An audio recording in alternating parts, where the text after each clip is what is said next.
Hello friends, my name is Krishna. Welcome to my channel Caris of Network. नमस्ते साथीहरू। आज म लामो समयपछि अपलोड गर्न नसकेको यो पुरानो भिडियोलाई कन्टिन्यू गर्दैछु। यो बिट हामी भाउचरपछि 7 नेक्स्टमा जानुपर्छ। 7 नेक्स्टमा गइसकेपछि तपाईँको यस्तो विन्डो देखाउँछ। त्यसपछि तपाईँले हाल्न पर्ने डकुमेन्ट जस्तो please upload document specific beet. त्यो बिटमा कुनै त्यस्तो एडिसनल केही डकुमेन्ट छ भने कुनै राख्नै पर्ने भनेको छ। हामीसित केही पनि नभएपछि मैले एउटा ब्ल्याङ्क डकुमेन्ट बिट, त्यो जुन टेन्डरको लागि हामीले बिट गर्दैछौँ त्यो बिटमा त्यस्तो स्पेसल कुनै कन्डिसनको डकुमेन्ट राख्नुपर्ने छैन। यदि छ त्यस्तो राख्नुपर्ने छ, जस्तै हामीले अपलोड गर्न नभएको डकुमेन्टहरू त्यस्तो केही छ भने यसमा अपलोड गरिदिँदा पनि फरक पर्दैन। त्यसै गरेर आएर ट्याक्स क्लियरेन्स, हामी भ्याट चाहिँ आइडी बनाउँदा अलरेडी गरिसकेका हुन्छौँ। ट्याक्स क्लियरेन्स चाहिँ पछिल्लो अपडेट लास्ट इयर जुन पछिल्लो छ त्यसलाई हाल्नु पऱ्यो। ट्याक्स क्लियरेन्सको लागि मैले भ्याट ट्याक्स भनेर साइट एउटै बनाएको छु। भ्याट पनि त्यसमा राखेको छु, ट्याक्स पनि त्यसमा एट्याच गरेको छु। भ्याट ट्याक्स पछि त्यस्तै आएर कम्पनी ट्याक्स, यो कम्पनी रिन्यू हालिदिनुहोस्। कम्पनीको अगाडि अरू डकुमेन्ट अलरेडी सुरुमै हामी आइडी रजिस्टर गरेर बनाइसकेका छौँ। त्यस्तै बिजनेस रिन्यू भनेर बिजनेस रिन्यूमा सबै यसैमा राखेको छु। कम्पनी रिन्यू भनेर कम्पनी रिन्यू र घरेलु अथवा कम्पनी रजिस्टर र यो चाहिँ इजाजत नवितरण पऱ्यो।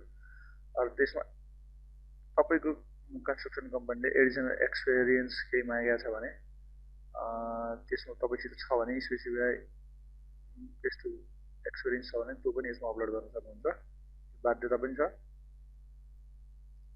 यो सबै डकुमेन्टहरू हामीले अपलोड गरिसकेपछि हामी यो अथराइड भयो, यो भयो सम्पूर्ण यो सिटहरू हामी टिक लगाउँदा पनि फरक पर्दैन र जुन आफूलाई जुन चाहिन्छ त्यो मात्रै टिक लगाउँदा पनि हुन्छ। त्यसपछि हामी 7 नेक्स्टमा जान्छौँ। 7 नेक्स्ट पर्ने डकुमेन्ट जस्तै तपाईँहरूले इक्विपमेन्ट त हाल्नुभयो। यहाँ टेक्निकलमा इक्विपमेन्ट हाल्दा सबै डकुमेन्ट इक्विपमेन्टहरू आफैसित नहुन पनि सक्छ। इक्विपमेन्ट जस्तै यो सबै डकुमेन्ट आफैसित नहुन सक्छ, लिजमा हाल्न पर्ने हुन्छ। त्यसले गर्दा लिजको डकुमेन्ट, त्यसमा लिज इक्विपमेन्टको लिस्ट पहिला त्यो ठेक्कामा के मागेको छ त्यो इक्विपमेन्टको लिस्ट सरस्वती एउटा पेजमा एक्सेल सिटमा बनाएर पिडिएफ बनाएर अब यसमा डिटेल्स यसमा अपलोड गरिदिनुहोस्। त्यसपछि तपाईँको आफै कम्पनीमा भएको डकुमेन्ट यहाँ छन् र यिनलाई सपोर्टेड डकुमेन्ट जस्तै इक्विपमेन्टमा चाहिने बिल बुक अथवा त्यो बिलहरू, भ्याट बिलहरू के छ त्यो सपोर्टिङ डकुमेन्ट सबै त्यसमा भयो। र मेन पावरहरू अथवा एक्सपिरियन्सहरूको केही छुटेको डकुमेन्ट जस्तो केही छ भने हामीले यसमा हाल्न सक्छौँ। हामीले यसमा यसकै लागि दियो यो बिसम्मको यो फाइल अपलोड हुन्छ। यसमा मैले मेरो छुटेको डकुमेन्टहरू, टेन्डरमा छुटेको डकुमेन्टहरू कलेक्सन गरेर एउटा फोल्डर एउटा फाइल बनाएको छु जसमा एडिसनल अल भनेर एड अल लेखेको छु। यसमा मेरो छुटेको डकुमेन्ट हाल्न पर्ने डकुमेन्टहरू त्यसमा हालेको छु। प्राइस बिटको डकुमेन्ट यसमा हाल्नुहोस्। प्राइस बिट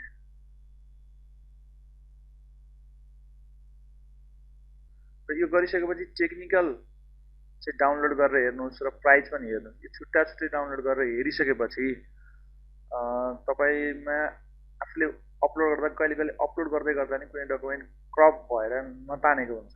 त्यसले गर्दा यदि छुटेको रहेछ भने फेरि पुनः तान्न सकिन्छ, नत्र यसलाई डाउनलोड गरेर चेक गर्न सकिन्छ डाउनलोड हुँदैछ यो। त्यस्तै प्राइस बिट पनि आफूले हालेको रेटहरू सबै कुरा यसमा डकुमेन्टहरू पुगेको छ कि पुगेको छैन हेर्नुहोस्, किनभने टेक्निकल पास भइसकेपछि फेरि पनि त डकुमेन्ट उल्टो परेको र फालिदिन सक्छ। त्यसपछि सबै भइसकेपछि सबै कुरा ठिक छ, सबै कुरा चेक गरिसकेपछि तपाईँले आएर ओटिपी गर्नुहोस्।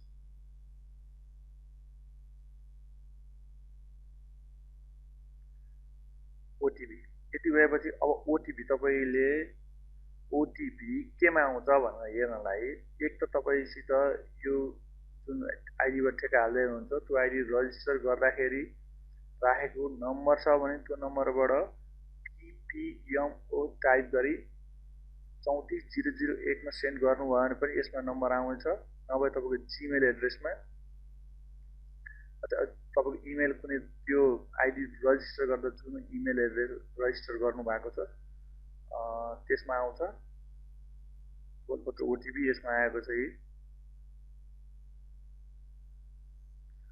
ओटिपी भनेर यहाँ ठेक्का नम्बर लगाउँदै यहाँ इज भनेर दिएको छ यो नै ओटिपी हो यसलाई कपी गर्नुहोस् कपी गरेपछि यहाँ लगाएर तपाईको पेस्ट गर्नुहोस् त्यसपछि भ्यालिडेट गर्नुहोस् भ्यालिड भयो त्यसपछि अब तपाईले सबै कुरा फुल फिलअप भइसकेपछि यसलाई सबमिट गर्नुहोस् सबमिट गरेपछि यु एन्ड सबमिट भन्छ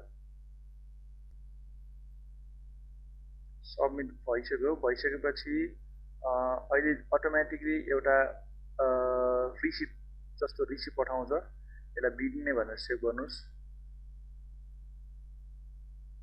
रिसिभ हो रिसिभ डाउनलोड भयो यसरी हेर्नुहोस् ल्याउनुहोस् सबैको यो रिसिभ हो यो रिसिभ भइसकेपछि हामीले ठिक्क बिड गरेको कन्फर्मेसन भयो टेन्डर बिड भयो यदि तपाईलाई पछि गएर एडिट गर्नु पर्यो अथवा सबमिट गरेको टेन्डरलाई मोडिफाई गर्न सक्नुहुन्छ र विथड्र गर्न पनि सक्नुहुन्छ मोडिफाई गर्नलाई मोडिफाईमा क्लिक गर्नुहोस् रेट देखुन लिएर सबै कुरा चेन्ज गर्न सक्नुहुन्छ तपाई र विथड्र गर्ने हो भने विथड्रमा चाहिँ क्लिक गरेपछि विथड्र नै हुन्छ यो भिडियो हेरिसकेपछि केही प्रतिक्रिया छ भने लेख्नु होला बीचमा लामो समयसम्म म साइट अपडेट हुन सकिन त्यसको लागि क्षमा चाहन्छु र यसलाई कन्टिन्यू गरेको छु र यसलाई गर्दै विभिन्न साथीहरूले कमेन्ट बक्समा लेख्नु भइरहेछ यो सम्बन्धी भिडियोहरू बनाइदिनु पर्यो भनेर म लगत्तै यो लकडाउनको बेला यो लगत्तै भिडियोहरू पनि बनाउँदैछु यसलाई प्रतिक्रिया दिनुहोला साथ सहयोगको खाँचो छ धन्यवाद यदि यो भिडियो हेरेर तपाईले केही थोरै भए पनि सिक्नुभयो भने यो भिडियोलाई जरुर लाइक गरिदिनु होला र तपाईले यस्तै किसिमको भिडियो हेर्न चाहनुहुन्छ भने सब्स्क्राइब पनि जरुर गरिदिनु होला साथै आफूले कस्तो किसिमको भिडियो चाहनुहुन्छ आफ्नो कमेन्ट बक्समा लेख्नु होला